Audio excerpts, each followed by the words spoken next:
அரசால் பாதிக்கப்பட்ட அனைத்து குடும்ப அட்டைதாரர்களுக்கும் 4000 ரூபாய் தருவேன் என்று சொல்லி அதையும் வழங்கி கனடா நாட்டை வரவேற்று அந்த நாட்டிலே போடுகிறார்கள். இப்படி மக்கள் நல சட்டங்கள் ஏராளமான திட்டங்கள், மகளிருக்கு இலவச முத்துவேல் கருணாநிதி ஸ்டாலின் என்கின்ற ஒப்பற்ற தலைவரால் அனுப்பப்பட்டுள்ள நீலகிரி நாடாளுமன்ற தொகுதியினுடைய வெற்றி வேட்பாளர் அண்ணன் நா. ராசா அவர்கள் உதயசூரியன் வணக்கத்திற்குரிய வாக்காளர் பெருமக்கள் எழுதி வருகிறார்.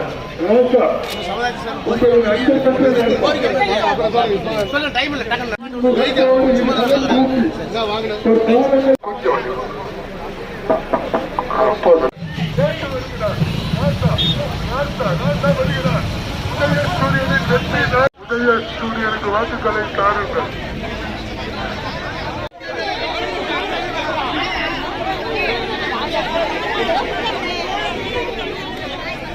தொகுதியினுடைய வெற்றி வேட்பாளர் இந்த போலி செக்கை நாம இந்த பகுதியிலிருந்து கொடுக்கிறோம். அண்ணன் அவர்கள்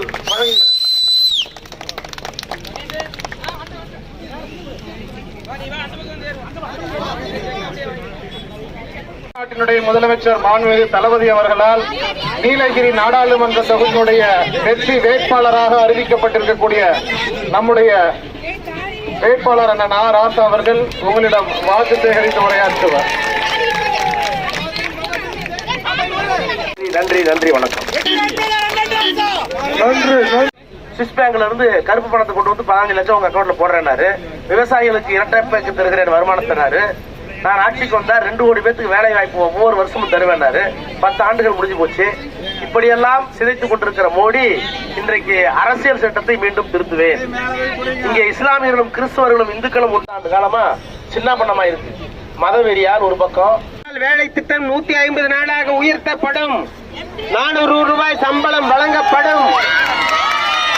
செம்மையா நடத்திட்டு போகும்போது அடுத்த 6வது மாசம் சென்னையில மிகப்பெரிய வெள்ளம், அதுல இருந்து சென்னையை மீட்டார். இப்படி ஆனா சிற்றுண்டி திட்டம் எங்கேயுமே இல்ல. பள்ளிக்கூட மாணவர்களுக்கு சிற்றுண்டி திட்டத்தை 5 லட்சம் கோடி கடன் வச்சுட்டு போனார் எடப்பாடி பழனிசாமி. ஐயோ,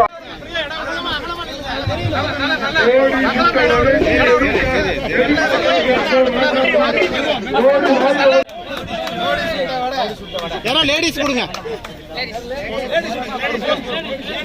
இளைஞர்களை கொடுங்க. சுட்டாரு எல்லா தகவலும் 10 லட்சம் போது சுட்டாரு வர சுட்டுக்கிட்டே இருக்காருல்ல, உங்களை எல்லாம் வர சுட்டு ஏமாற்ற வேண்டிய தேவை.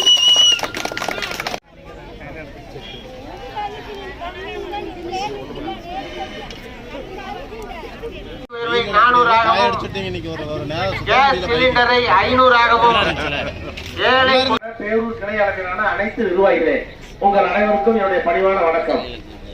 நடைமுறை